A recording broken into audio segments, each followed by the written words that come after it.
आपने अपना परिचय दें जरा। राजेश गोयल, देवास MP। तो राजेश गोयल जी, जी। आप क्या परेशान होने के लिए ही नहीं बने हैं क्या इस व्यवस्था के लिए?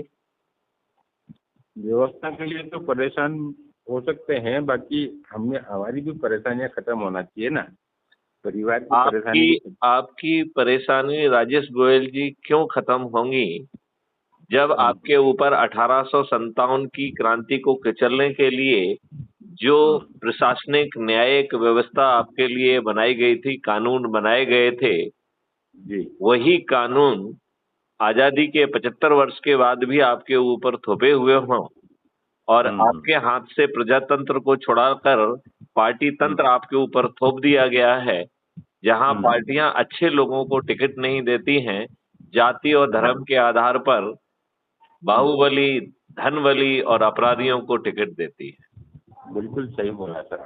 और ये जो लोग जीत रहे हैं वो आपको आपके वोट से चुने जाने के बावजूद आपको रिप्रेजेंट नहीं करते हैं, पार्टी को रिप्रेजेंट करते हैं। पार्टी विप से बंधे हुए पूरी तरह से असहाय प्राणी हैं, चाहे वो विधायक हो, चाहे वो सांसद हो, चाहे वो मंत्री हो, चाहे वो मुख्यमंत्री हो। जी। तो अब आपको शांति कौन प्रदान करे? सही है। आपको शांति देने के लिए कोई व्यवस्था है क्या? हमको आगे आना पड़ेगा सर। इसके लिए मैं एक बहुत सरल उपाय दे रहा हूं। राजेश गोयल जी, जरा एक बार अपना परिचय दीजिए, जिसमें आपकी क्या सामर्थ्य है वो भी मुझे बताएं। मैं राजेश गोयल देवास MP से हूँ जी और मैं छोटे मोटे ठेकेदारी के काम करता हूँ। जी। मैं पिछले 2016 में सर 17 में मैंने एक रीवा में गवर्नमेंट का काम लगाया था। जी। गवर्नमेंट के काम में मेरे को करीब 98 लाख रुपए करीब लॉस हुआ। नहीं, लॉस क्यों हुआ? आपने कम में लिया या जो आपको भुगतान मिलना था वो नहीं दिया गया? वो भुगतान नहीं दिया गया है मुझे।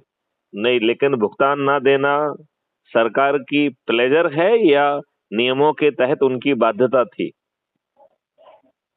नियमों मैंने क्या पेटी में काम लिया था सर, उनने काम तो किसी और ने लिया था गवर्नमेंट से डायरेक्ट, बाकी मैंने उससे लिया था सेकंड पर्सन से, उसने मेरे को पैसा नहीं दिया है।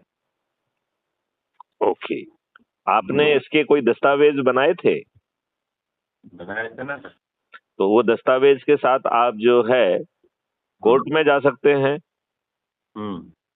क्योंकि यदि धोखाधड़ी कहा जाए तो धोखाधड़ी 420 है, तो फिर आपको वो बताना पड़ेगा कि उसने कोई फर्जी चेक दिए, किया, वो किया। नहीं तो जो है उसके विरुद्ध सिविल केस तो लगाया ही जा सकता है।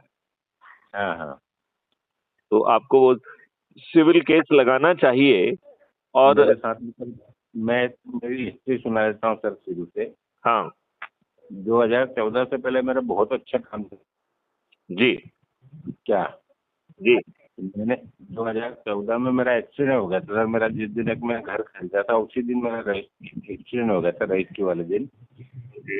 मैंने उससे बैंक लोन करवाया था दीवान हाउसिंग फाइनेंस लिमिटेड से। तो मेरा एक्सीडेंट हो गया तो घर वाले को मैंने 5-6 लाख रुपए मेरे पास दे दिए थे और मैं 8 महीने 11 दिन कोमा में रहा हूँ। ओहो। उस बीच में मेरा बहुत काफी लॉस हो गया है।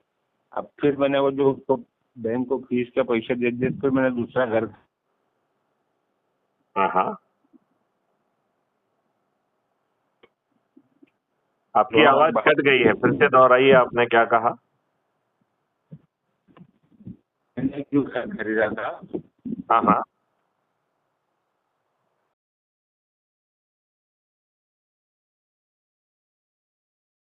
फिर मैं जब कोमा से बाहर आया तो घर वाले से मैंने बोला भैया रजिस्ट्री करवा दे, तो उन्होंने बोला तुम्हारा टाइम निकल गया, तुमको रजिस्ट्री नहीं होगी। फिर मैंने बैंक से कंफर्म करा, फिर दूसरा लोन खरीदा, दूसरा लोन करवाया मैंने, एक घर खरीदा, 21 लाख रुपए का मेरा लोन हुआ। बैंक वाले ने बोला तुम रजिस्ट्री करवा लो, आपको पैसा पूरा दे दिया जाएगा 21 लाख रुपए। मैंने घर खरीद लिया, उसके बाद में रजिस्ट्री करवा ली 2.5 लाख रुपए लगा के। फिर मेरे को बैंक ने 16,40,000 रुपए दिए। ओके। अब मेरे को 5-7-8 लाख रुपए कर्जा हो गया उस टाइम पे। फिर बैंक मेरे को 2-3 साल तक चूतिया बनाती रही कि हाँ आप देंगे आप देंगे आप देंगे, ऐसा करते करते काफी टाइम निकल गया था। फिर मेरी किस्त चालू करी उनने, ब्याज लेते रहे मेरे से 3 साल तक वो। हाँ हाँ। फिर किस्त चालू करी तो 10-12 किस्त भरी मैंने। उसके बाद बैंक 34,500 करोड़ रुपए गवर्नमेंट के खाते डूब गई। 34,500 करोड़ रुपए कहाँ से, कौन से गवर्नमेंट खाते से? अपने भारत सरकार के खाते से 34,000 करोड़ रुपए खाते डूब गई दीवान हाउसिंग फाइनेंस लिमिटेड। अच्छा, वो फाइनेंस कमेटी जो है बैंक है वो डूब गया। हाँ, फिर उसको दूसरे ने टेक ओवर किया, पिरामिल फाइनेंस ने। उसने मेरे ऊपर केस लगाया, मैं केस भी जीत गया, आर्बिट्रेटर लगाया, आर्बिट्रेटर भी वो करवा दिया मैं। उसके बाद में फिर मैंने उनसे बोला सर मेरा जो भी बचा है, थोड़ा बहुत बचा है, मैंने 16 लाख रुपए आपको लिए हैं, मैंने आपको 12-13 लाख रुपए दे दिए, 3-4 लाख रुपए और ले लो। बोला नहीं हम नहीं लेंगे। मैं बोला 8 लाख रुपए ले लो और मेरा सेटलमेंट कर दो। वो सेटलमेंट के पेपर दिए हुए मेरे को कम से कम साल भर से ऊपर हो गया है जी। आज मेरे बच्चों की पढ़ाई नहीं हो पा रही सर, मेरे पास काम धंधा नहीं है, मैं बिल्कुल परेशान हो रहा हूँ। आप ये बताइए, यदि आपको रोजगार का जो है मौलिक अधिकार मिल जाए और जी। भारत का सबसे गरीब की क्रय शक्ति जो है परिवार की, सबसे गरीब की, अनपढ़ गवार, बिल्कुल मूर्ख टाइप का परिवार है, उसकी हाँ। क्रय शक्ति 2 लाख रुपए प्रति माह हो जाए, ये बीन मैं जो है पिछले 3-4 साल से बजा रहा हूँ। और राजेश गोयल आप जैसे लोग जुड़ भी नहीं पा रहे हैं और लोगों को जोड़ भी नहीं रहे हैं, तो आपके सामने और क्या विकल्प है? इस दुष्ट व्यवस्था के सामने